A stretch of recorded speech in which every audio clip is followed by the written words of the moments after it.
কোথায় আছে? বৃন্দাবনে। কোথায়? এই দেখো, দেখেছো? প্রশ্ন করলে কেউ বলে নবদ্বীপে, কেউ বলে বৃন্দাবনে, আবার কেউ বলে সঠিক কোনটা? নিজের হৃদ মন্দিরে ভগবান আছে, এইটাই সঠিক। আচ্ছা বাবা, এইবার আমার কথা হচ্ছে, এত ভালো ভালো মন্দির ভগবান থাকে না কেন? এত ভালো ভালো মন্দিরে ভগবান থাকেন না কেন? ভগবান প্রত্যেকের এই জায়গায় কেন? তার একটা ছোট্ট উপমা দিয়েছেন এক মহাজন। তিনি বলেছেন যে তিনি কেন এখানে আছে জানেন? তার কারণ হচ্ছে, আমরা ভগবান বড় চতুর। ভগবান খুব ভালো করেই জানে যে আমি যদি কোনোদিন কোনো তীর্থে থেকে যাই, আর ভক্তরা যদি সেই তীর্থে যায়, আর ভক্তরা যদি তীর্থে গিয়ে আমাকে দেখতে পায়, তাহলে কি হবে বলো দেখি? আপনি মনে করুন বৃন্দাবন গেলেন, বৃন্দাবনে গিয়ে দেখলেন যে ছোট্ট মাখন খাওয়া, নাড়ু খাওয়া গোপাল বৃন্দাবনের গলি গলি ঘুরে বেড়াচ্ছে, মুখে চোখে মাখন মেখে বৃন্দাবনের গলি গলি ঘুরে বেড়াচ্ছে। আপনি যদি দেখতে পান, আপনি সঙ্গে সঙ্গে কি করবেন বলুন দেখি? আপনি সঙ্গে সঙ্গে সেই ডেলি প্যাসেঞ্জারি বড় ব্যাগগুলো পাওয়া যায় না, ওইগুলো একটা কিনে চেনটা খুলে বলবে, বাবা চল, তোর জন্য এত দূর কষ্ট করে আসতে হয়, তোকে যখন পেয়েছি আর ছেড়ে যাব। এইটা ভগবান খুব ভালো করেই জানে। তার জন্য একটা উদাহরণ দিয়েছে বাবা, একটু মন দিয়ে শুনবেন জায়গাটা। এক মহাজন 15 লক্ষ টাকা নিয়ে হাওড়া থেকে দিল্লি যাচ্ছেন। তার সেই মহাজনের ব্যাগে কিন্তু 15 লক্ষ টাকা ভরা আছে। উনি হাওড়া থেকে দিল্লি যাচ্ছেন, আর সেটা লক্ষ্য করেছে একটা পাকা চোর। চোর দেখছে মহাজন ব্যাগে 15 লক্ষ টাকা নিল, আর ট্রেনের টিকিট কেটে ট্রেনে উঠলো, দিল্লি যাবেন। চোরের দিল্লিতে কোনো কাজ নাই। চোর কি করলো? চোরও একটা টিকিট কেটে নিয়ে ওই ট্রেনে উঠে পড়লো, এবং মহাজনের পাশে ভদ্রলোকের মতো বসলো। এখন মহাজনের পাশে ভদ্রলোকের মতো বসলে কি হবে বাবা? মহাজনের চোখকে কি আর ফাঁকি দেওয়া যাবে? মহাজন কিন্তু বুঝে গেছে, আমার পাশে যিনি আছেন ইনি বেশ একটা সুবিধার লোক নয়। এখানে মহাজন 15 লক্ষ টাকার মহাজনের কথা ভাববেন না। ওই যে দাঁড়িয়ে আছে মহাজনের মহাজন, আমি তার কাছে ভক্ত সেজে, বৈষ্ণব সেজে তার কাছে চাতুরালি, আপনার কাছে চাতুরালি করতে পারি, কিন্তু তার কাছে কি চাতুরালি করতে পারবো? তার কাছে ধরা পড়ে যাব। এখন ওই মহাজনের পাশে যখন বসেছে, মহাজন বুঝে গেছে এর মতলব খুব একটা ভালো নয়। ঠিক আছে, আমার টাকাটার জন্য ঘুরঘুর করছে, তো টাকাটাকে আমাকে একটু সতর্ক করে রাখতে হবে। এখন মহাজনের কাছে ব্যাগ আছে টাকা ভর্তি, আর চোরের কাছেও কিন্তু একটা ব্যাগ আছে, ওতে কি আছে তা জানা নাই।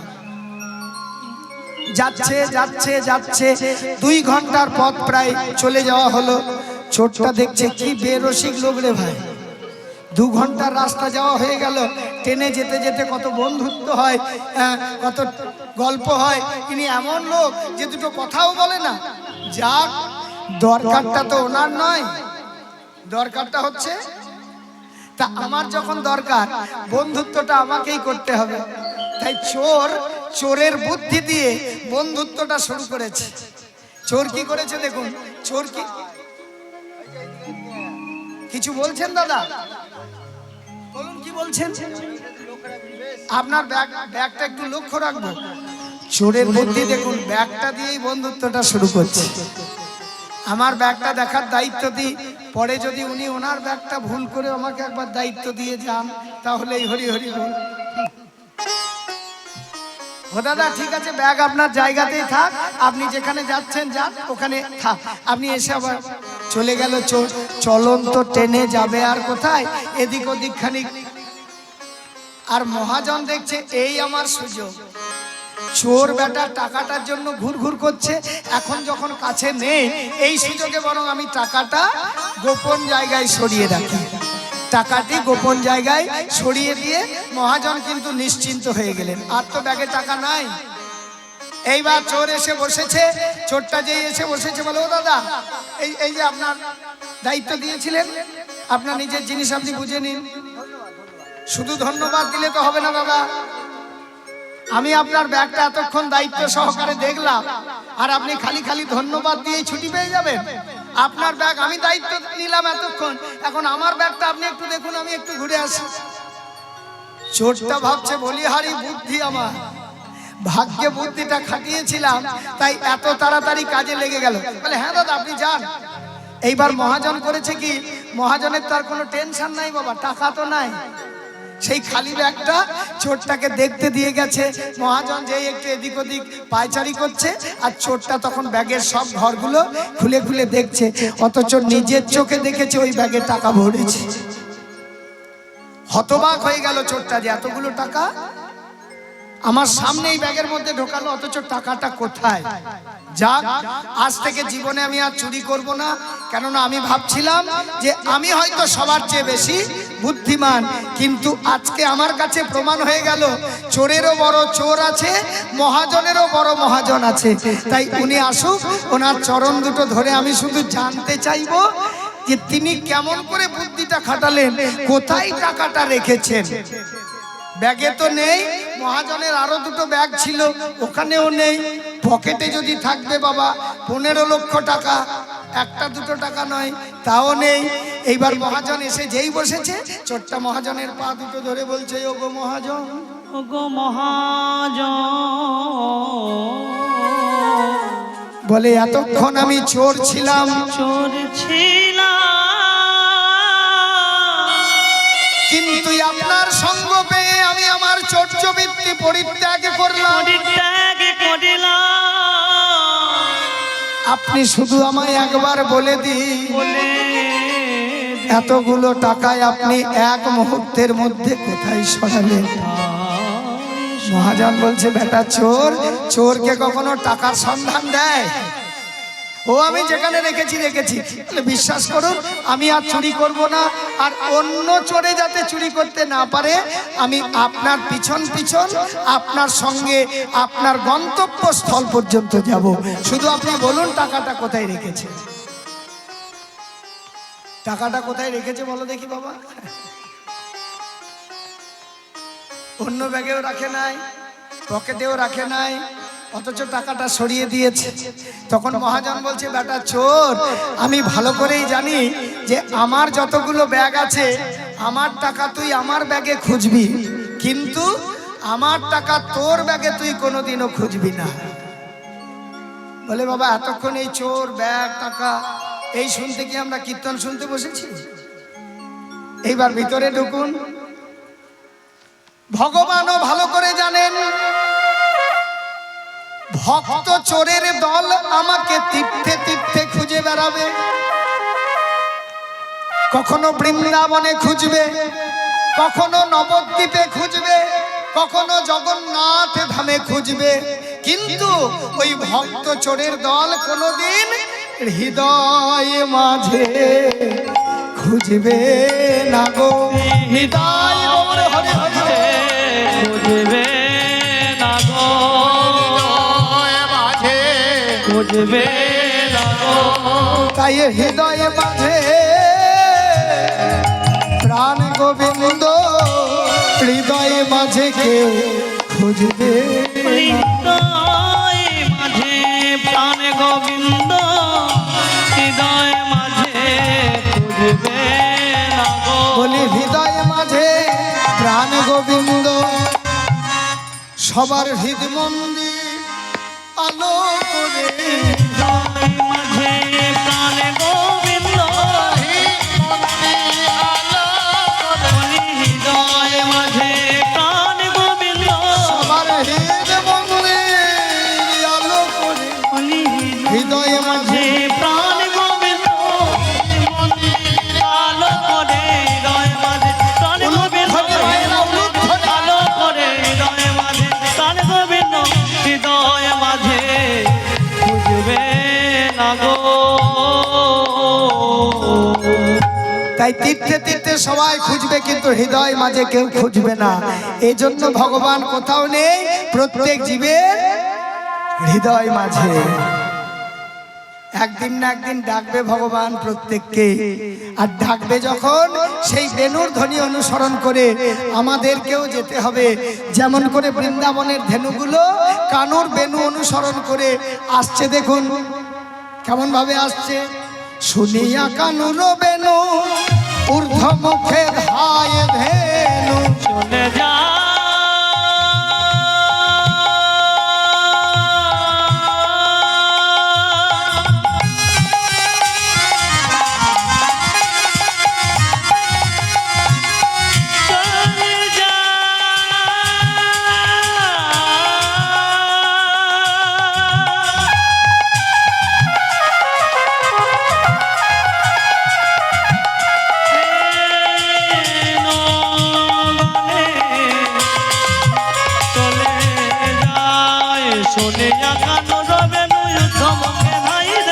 উৎস ফেলি পিঠের উপর,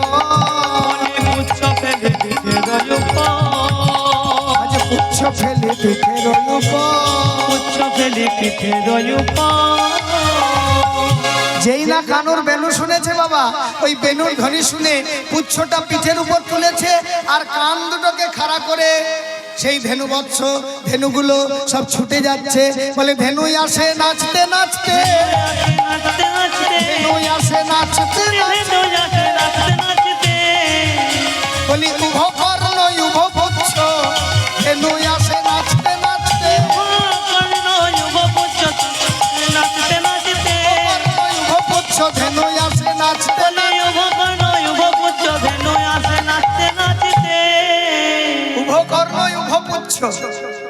আচ্ছা, পুচ্ছটাকে না হয় পিঠের উপর তুলেছে, কর্ণ দুটো কান দুটোকে কেন খাড়া করেছে বাবা? কান দুটোকে খাড়া করেছে কেন জানো? কেননা তারা গোবিন্দের বেনুর ধ্বনিরূপ তরল অমৃত পান করেছে। তো বেনুর ধ্বনিরূপ তরল অমৃত, ওটা তো অমৃত, তবে ওটা হচ্ছে তরল অমৃত। সেই তরল অমৃত যখন কানে ঢুকেছে বাবা, এই যে শুনছেন কীর্তন ভগবানের কথা, এটাও তো অমৃত। কিন্তু এই অমৃতটা কি না, এই অমৃতটাকে বলে তরল অমৃত।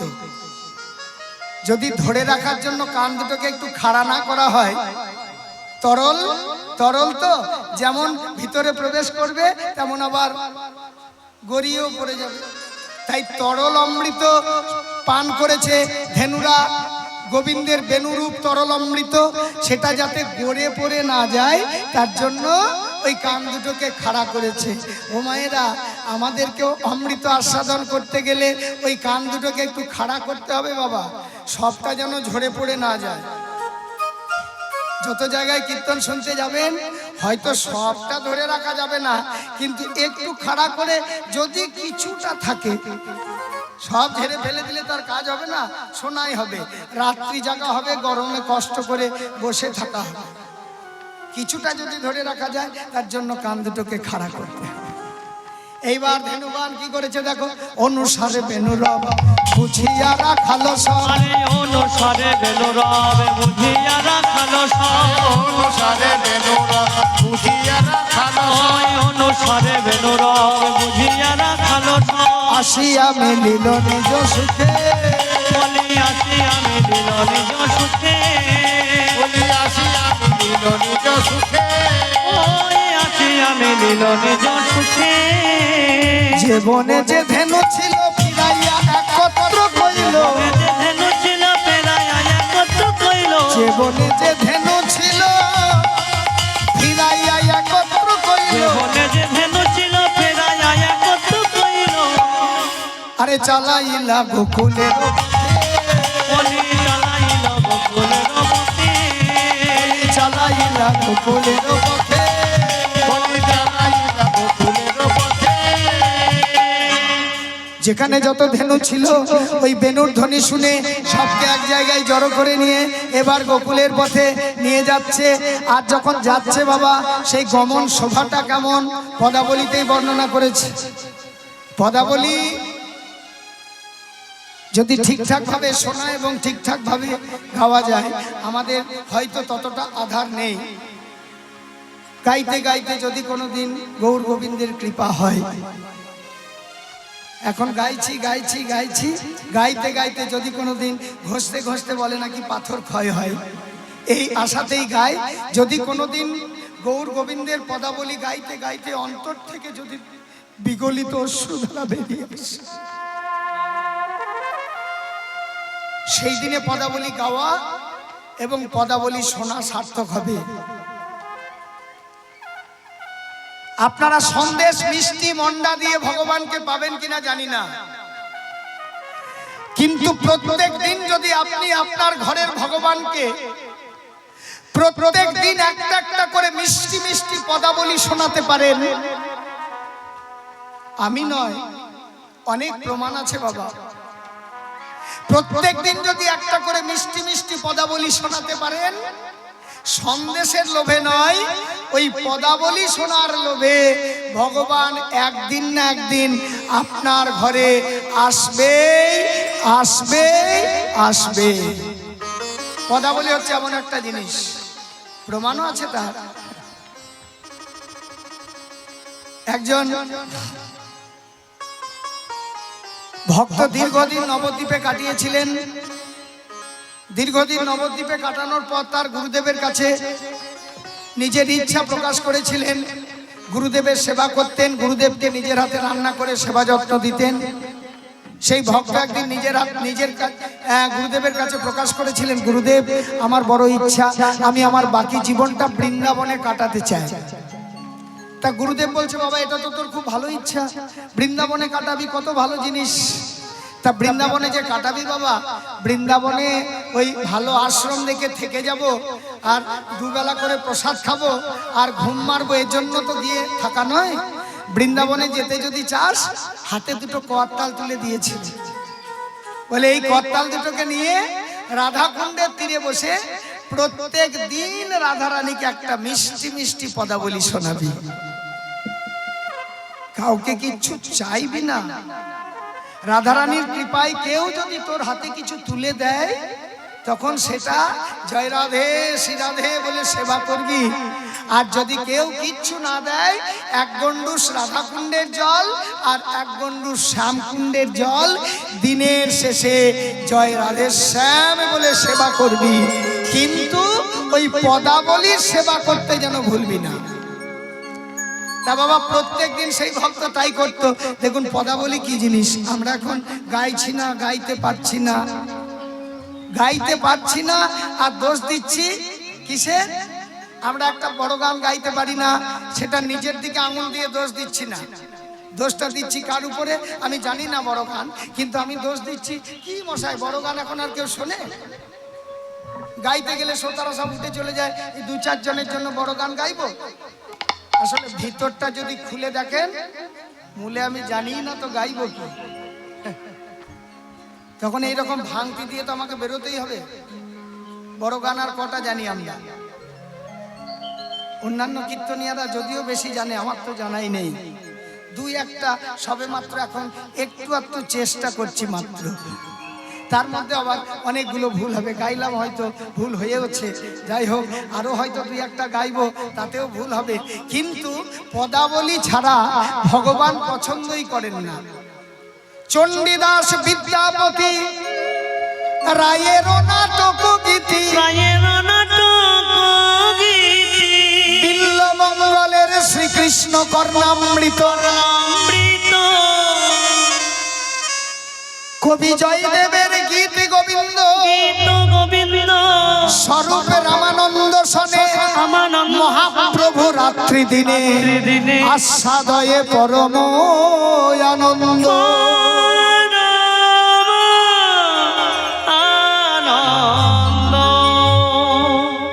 তা পদাবলী, সেই পদাবলী সেবা করাতেন প্রত্যেক দিন। তা পদাবলী সেবা করাতেন, পদাবলী সেবা করতে করতে কি হতো জানো বাবা? প্রত্যেক দিন পদাবলী গাইতো আর সেই ভক্ত কাঁদতো, কাঁদতে কাঁদতে পদাবলীটা যখন শেষ হতো, এইবার গলবস্ত্র দিয়ে চোখের জলটা মুছতো, আর সেই সুযোগে রাধারানী প্রত্যেক দিন, রাধারানী কিন্তু প্রত্যেক দিন আসতো। ওই ভক্তটা চোখের জলে ভাসতো আর গাইতো। তো সামনে কে বসে আছে? শ্রোতা বসে। আমাদের কীর্তন যেমন শ্রোতা থাকলে তবে ভালো হয়, ভালো লাগবে গাইতে, শ্রোতা নাই কীর্তন কি করে হবে?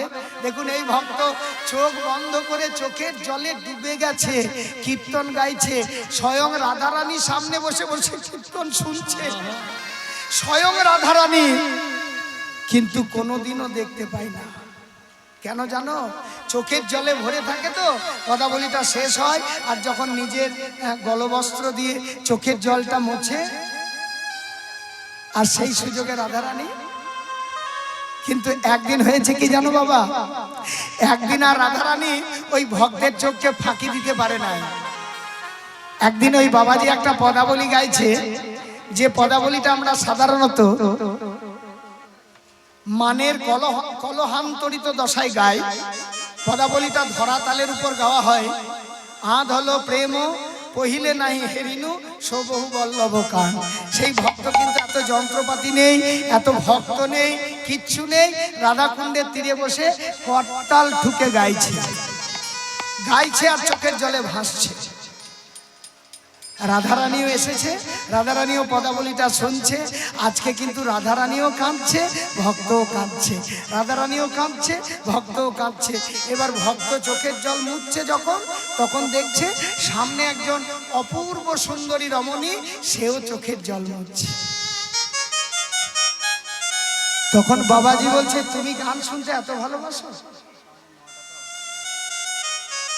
তুমি কীর্তন শুনতে এত ভালোবাসো, যে তুমি, আমি কীর্তন গাইছি, আমি কাঁদতে পারি, তুমিও কাঁদছো। তখন রাধারানী আর নিজেকে গোপন করে রাখতে পারলেন না। রাধারানী বললেন, এই যে বাবা, আমার দুঃখের কথা বলে তুমি যদি এত কাঁদতে পারো, তাহলে আমার দুঃখের কথা শুনে আমার চোখে কি জল আসবে না? সেই ভক্ত তখনও বলছে, বলে আমি আপনার দুঃখের কথা, আমি তোমার দুঃখের কথা বলতে যাব কেন? আমি তোমার রাধারানীর দুঃখের কথা বলছিলাম। তখন রাধারানী দেখছে ভক্ত যখন আমাকে পদাবলী সেবা করিয়ে মুগ্ধ করেছে, তখন আর কেন তার কাছে চাতুরালি করা? সেই ভক্তকে তখন নিজের স্বরূপে দর্শন দিলেন। বলে, আমি প্রত্যেক দিন তোমার পদাবলী শুনতে আসতাম, আজও এসেছিলাম, আজকে আমি তোমার কাছে ধরা পড়ে গেলাম। তাই ভক্তমণ্ডলী, ভক্তিমতী মায়েরা, ধনবল, জনবল, অর্থবল কোনো কিছু দিয়ে ভগবানকে ধরতে পারবেন না। যদি ভগবানকে মিষ্টি মিষ্টি করে পদাবলী শোনাতে পারেন, তবে যদি ভগবানকে ধরতে পারেন। নিতাই গৌর প্রেমানন্দে হরি হরি বল, হরি বল। শ্বেত কান্তি অনুপম আগে ধাই বলরা, শ্বেত কান্তি অনুপম আগে ধাই বলরা। আর শিশু চলে ডাহিন বামে, আর শিশু চলে ডাইনে বামে, আর শিশু চলে ডাহিন বামে, আর শিশু চলে। আজকে যখন যাচ্ছে বাবা সব গরুগুলোকে জড়ো করে, তখন একটা এমন এমন কলরব উঠছে বাবা। ওই কলরবটা 84 ক্রোশ ব্রজমণ্ডল জুড়ে সবাই শুনতে পাচ্ছে, যে যেখানে আছে সবাই শুনতে পাচ্ছে।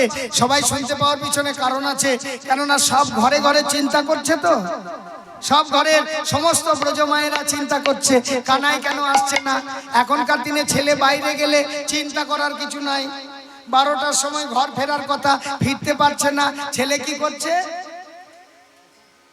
আমি আছি, একটু দেরি হচ্ছে, জানিয়ে দিচ্ছে।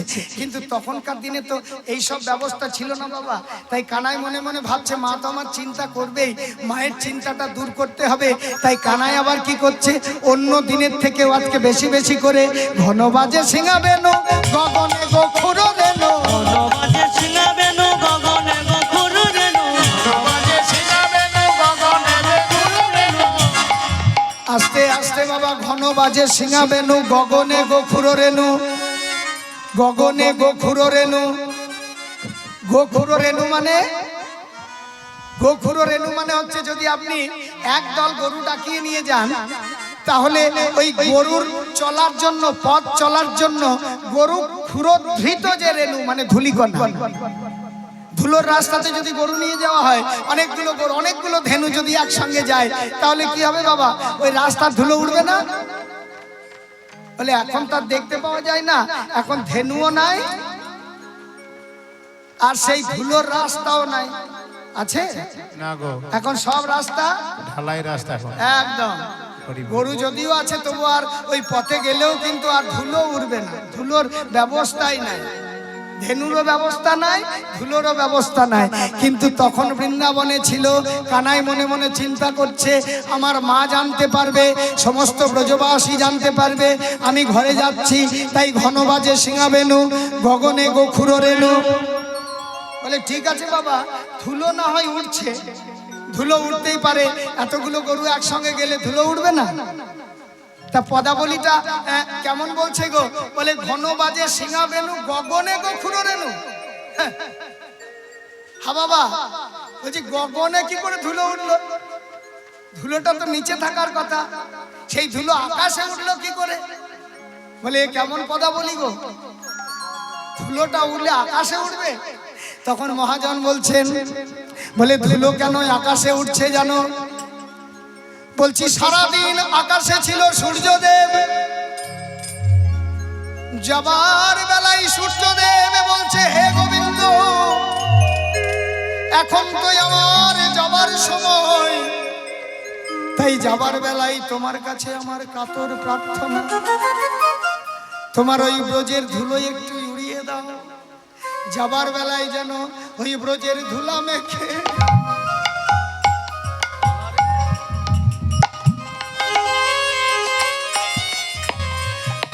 আমি যেতে পারি।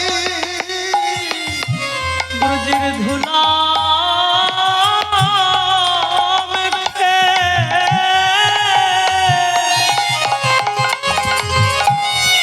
আমি যেতে পারি। বলে হে গোবিন্দ, হে মদন মোহন, যেন ব্রজের ধুলা মেখে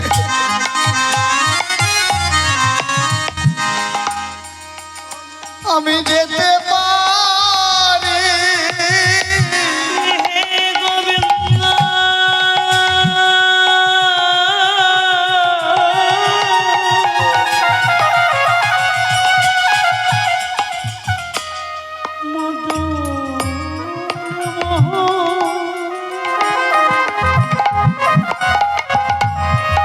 ব্রজের ধুলা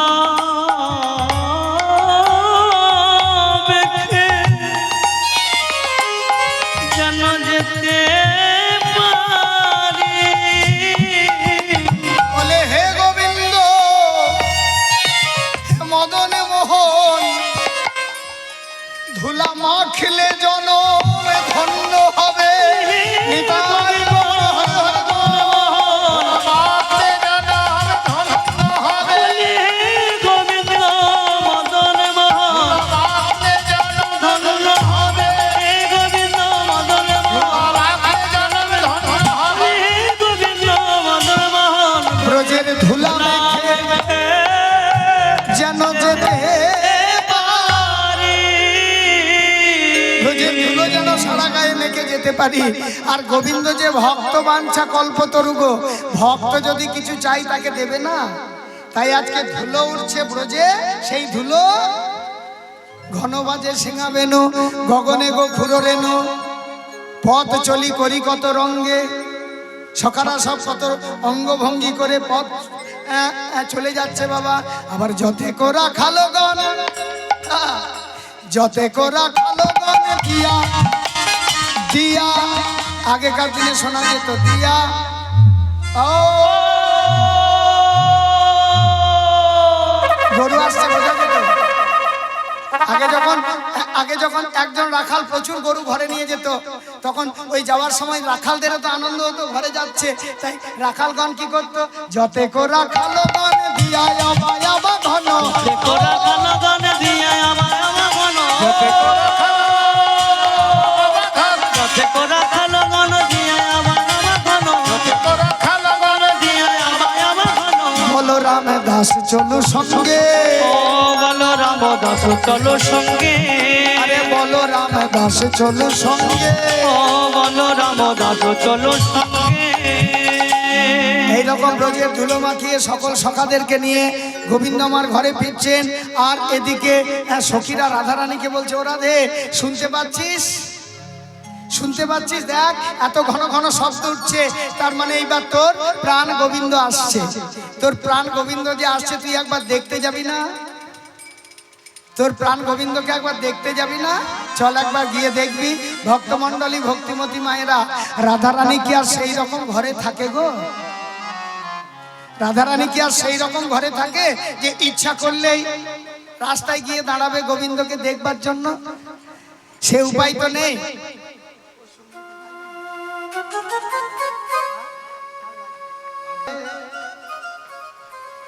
তোর প্রাণ বধূকে একবার চেয়ে দে, চেয়ে দে,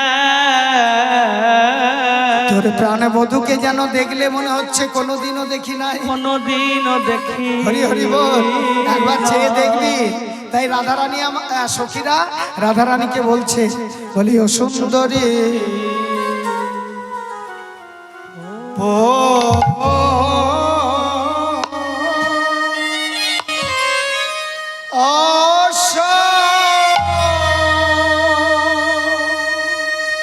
পশমে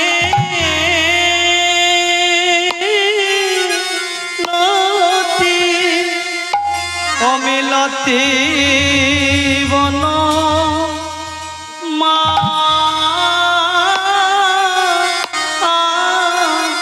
আলি ও সুন্দরী, ও ও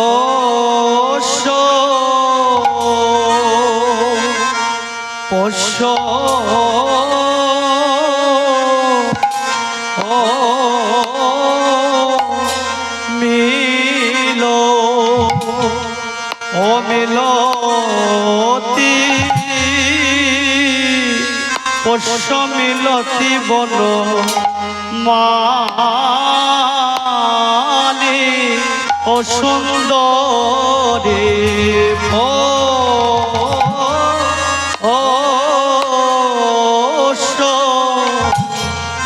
একেবারে ভালো করে দেখ না রাধে, ও গো সুন্দরী, ও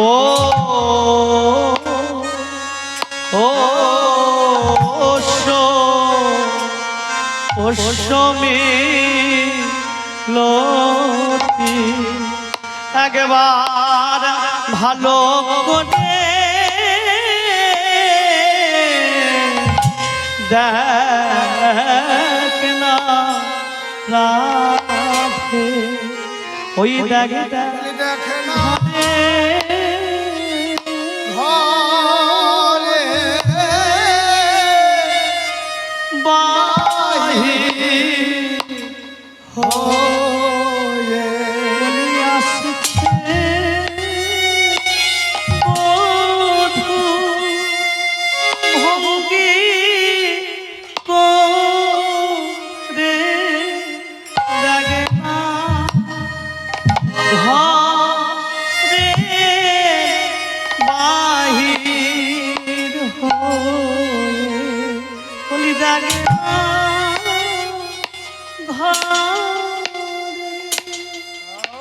বাহির হয়ে আসছে বধূ ভঙ্গি করে, দেখে না ঘরে বাহির হয়ে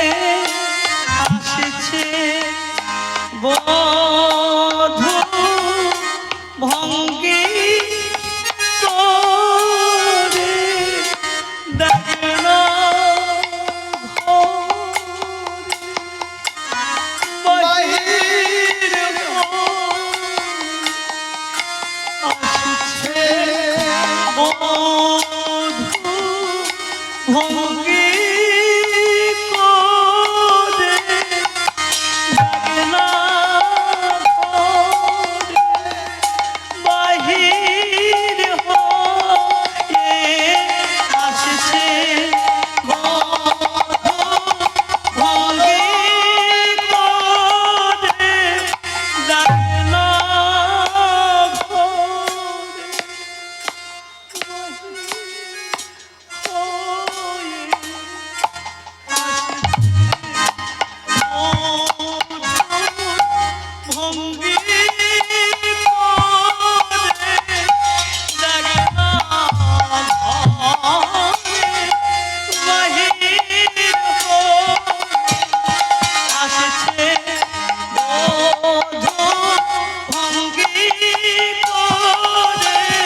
করে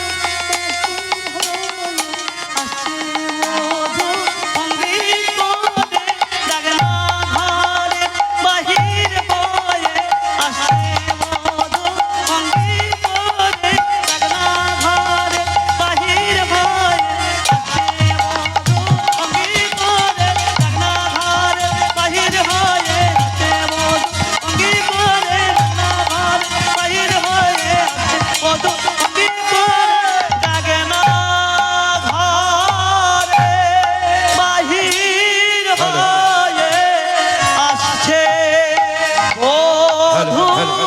ভঙ্গি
সমাগত ভক্তমণ্ডলী ভক্তিমতী মায়েরা হয়েছে কি এবার সখীরা বলছে দেখ দেখ একবার চেয়ে দেখ তোর বধূকে ভালো করে চেয়ে দেখ যতই দেখছি ততই যেন মনে হচ্ছে নতুন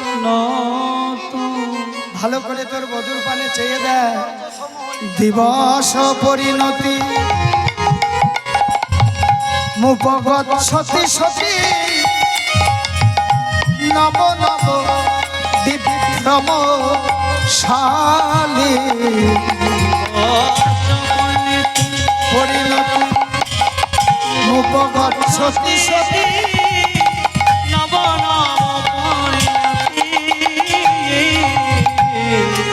রাধে ভালো করে চেয়ে দেখ যতবার দেখছি ততই মনে হচ্ছে আমার প্রাণ গোবিন্দ নিতুই নূতন তুই নতুন নিতুই নূতন তুই নতুন ওগো রাধে গো তোর মানিক রতন নিতুই নূতন বলে রাধে গো তোর মানিক রতন তুই নতুন ওগো রাধে গো তোর মানিক রতন নিতুই নূতন বলে রাধে গো তোর মানিক রতন তুই নতুন দিবস পরিণতি মুপগত সতী সতী নব নব বিভ্রম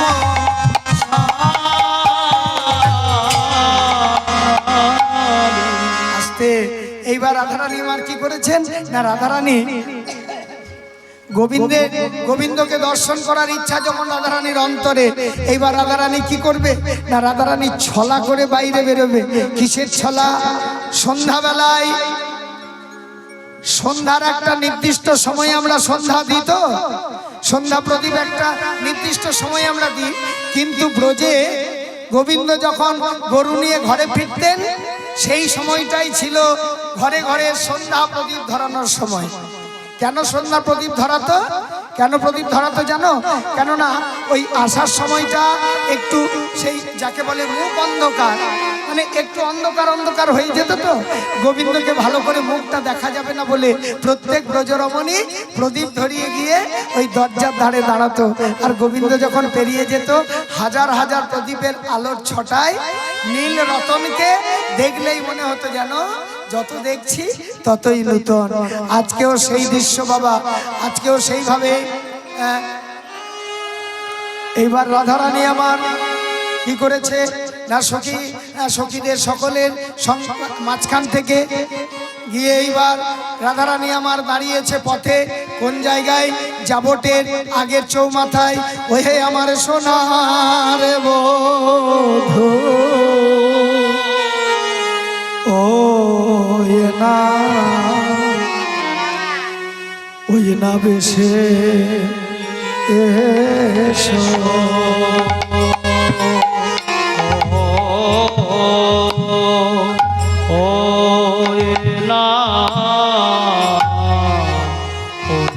বেশে এসো ও এসো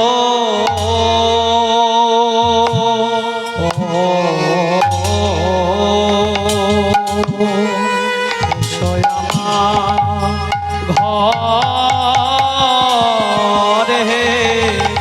ওহে আমার সোনা বধূ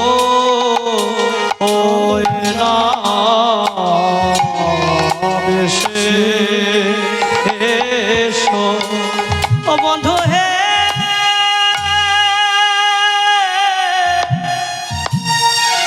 ভারি মাত্র দস্যুমতি গোষ্ঠী সাজায় ইষ্টমতি, তুমি গোষ্ঠী যাও দ্রুত গতি। বন্ধু একবার নয়ন ভরে নয়ন ভরে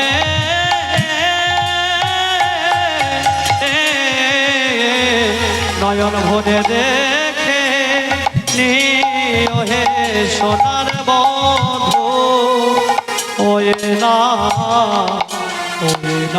সে এসো ও বন্ধু হে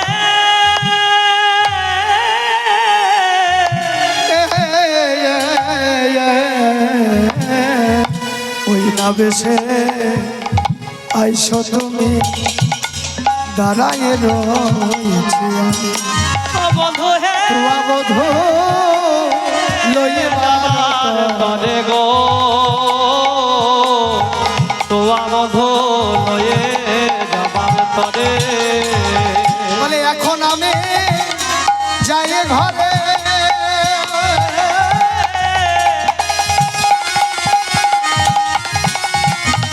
আমার মায়ে যে আরতি করে এখন আমি যাই ঘরে ওই যে মায়ে যে আরতি করে বলি সখা সব গো সখা সব করো লোপয়া কহে দাস যদুনাথ উড়াও মনের আশা আছে তুমি করো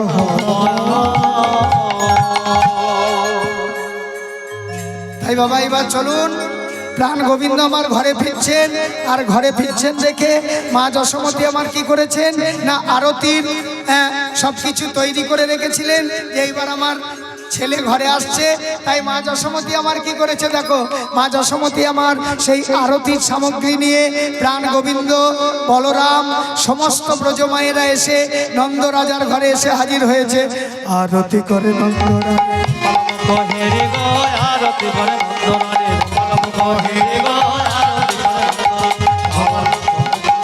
নন্দরানী হেরি গো নন্দরানী গাও সবনা করি গান সবনা করি গান হেরি গো আরতি করে নন্দরানী হেরি গো আরতি করে আরে রাম ভালো গীত মদিব ভালো গীত পুষ্পর নন্দরানী গো আরতি করে নন্দরানী হেরি গো আরতি করে নন্দরানী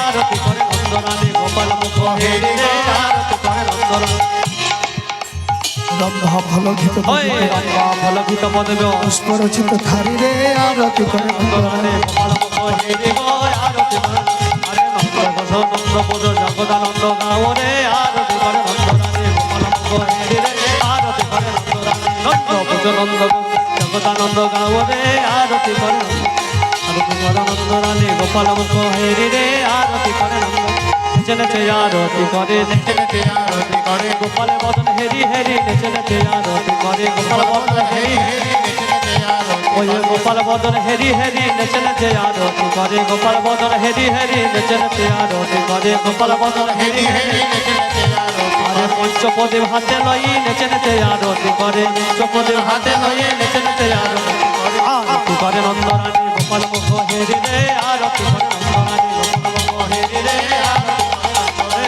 শিশুর চাঁদল কত কপাল শিশুর চাঁদল দশমতি চুম্বন খায় আরতি করে নন্দরানী গোপাল মুখ হেরি রে আরতি করে আরে মঙ্গল বচনন্দ গোচ জগদানন্দ গাও রে মঙ্গল বচনন্দ গোচ জগদানন্দ আরে মঙ্গল হরি হরি আরতি করে নন্দরানী গোপাল মুখ হেরি রে আরতি করে নন্দরানী গোপাল মুখ হেরি রে আরতি করে নন্দরানী